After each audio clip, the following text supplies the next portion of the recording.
Apakah mata elang itu musuh masyarakat? Simak video ini.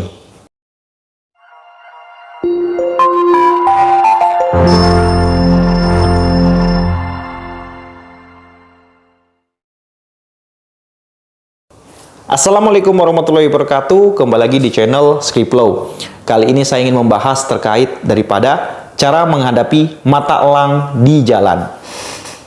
Mungkin rekan-rekan di sini ada yang pernah mendengar istilah mata elang, debt collector. Bedanya apa? Mata elang ini seperti yang di film anime ini ya. Mata elang.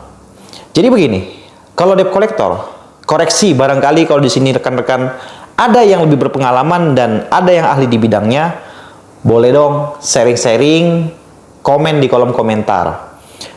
Lanjut ya. Nah, debt collector ini kan kita kenal secara umum.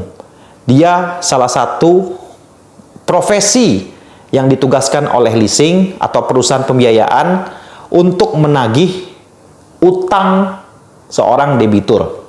Biasanya dia kunjungan ke lapangan untuk berkomunikasi kepada masyarakat bagaimana tindak lanjut mengenai hutang-hutang yang ada.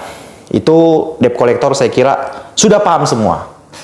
Lantas bagaimana dengan mata elang? Mata elang disebut mata elang karena dia ditugaskan untuk mencari kendaraan yang terdaftar di buku dia pribadi. Jadi seorang profesi mata elang itu dia ada catatan beserta nomor plat polisi ya, nomor kepolisian. Ketika dia menemukan, maka dia menindaklanjuti terkait daripada pembayaran.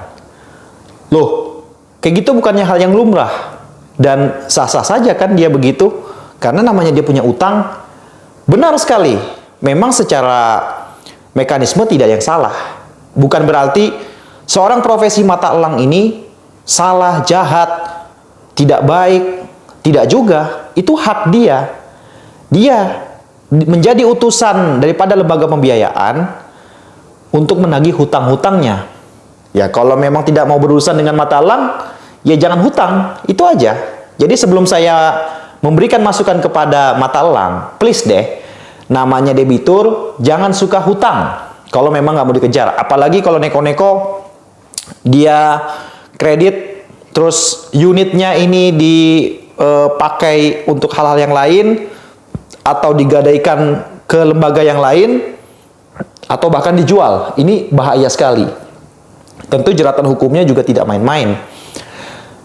Nah, jadi debitur atau orang yang berhutang harus tahu diri dulu kalau nggak mau dikejar mata elang.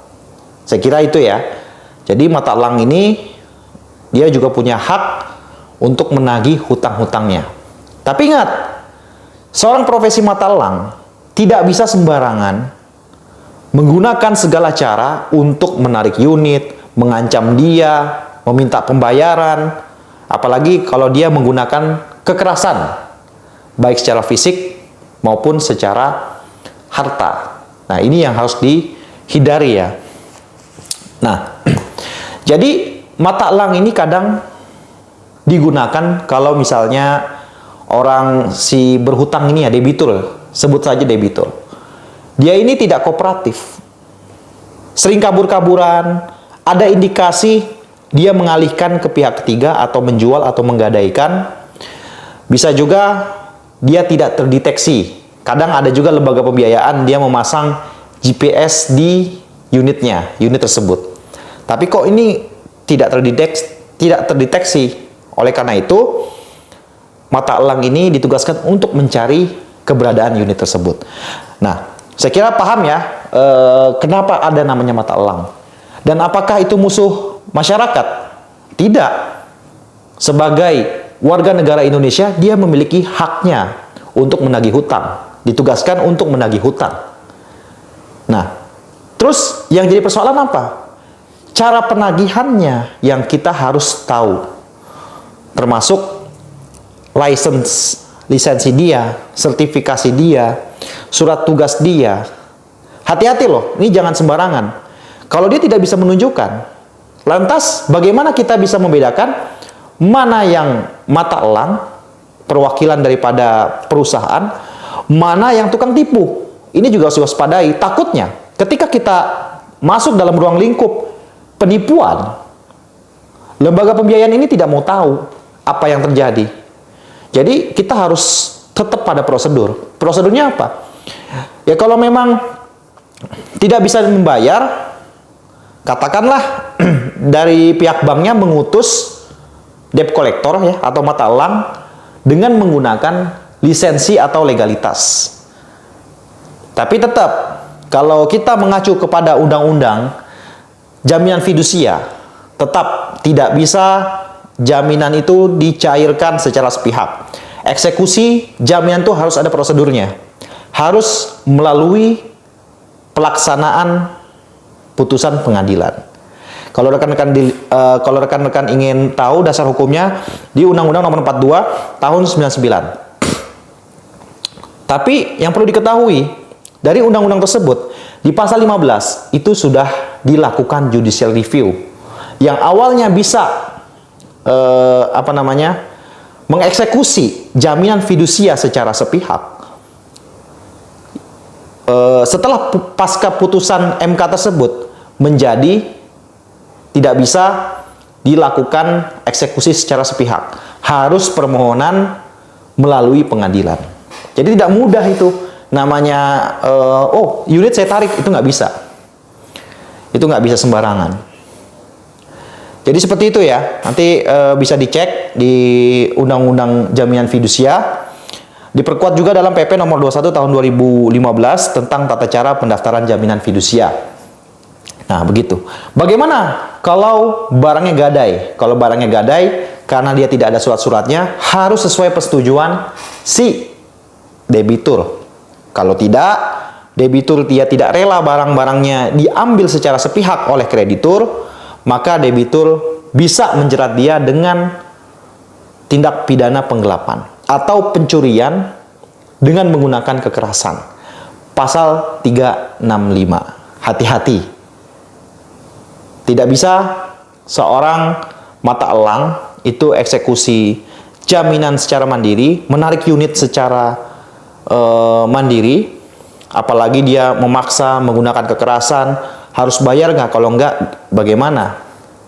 Ya saya paham lah, mungkin mata elang dan juga debt collector itu ditekan juga dari lembaga pembiayaan.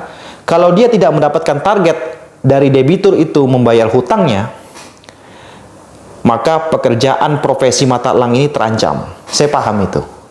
Lantas yang disalahkan siapa? Yang disalahkan ya lembaga pembiayaan terlalu memberikan pressure terhadap mata elang ini.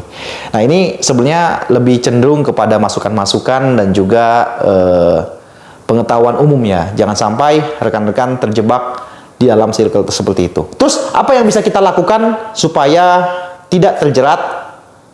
Atau misalnya kalau kita dihadapkan oleh mata elang. Nah, ini ya poin pentingnya.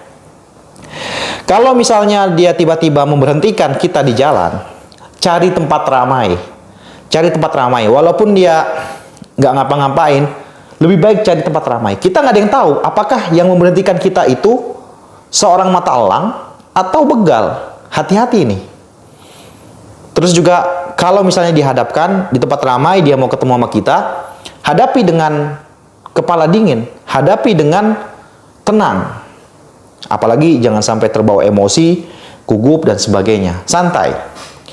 Berbicara prosedur, kalau bisa perlihatkan identitas dia, terus kalau memang dia hanya memberikan peringatan terhadap hutang tersebut, ya nggak ada masalah.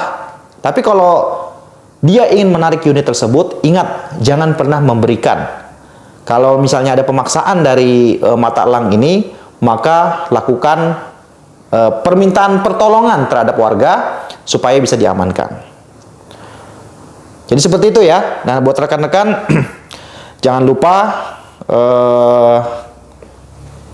kalau misalnya ada persoalan-persoalan yang mungkin belum saya bahas, bisa juga diisi di kolom komentar. Jangan lupa like, komen, dan subscribe channel video ini. Wassalamualaikum warahmatullahi wabarakatuh.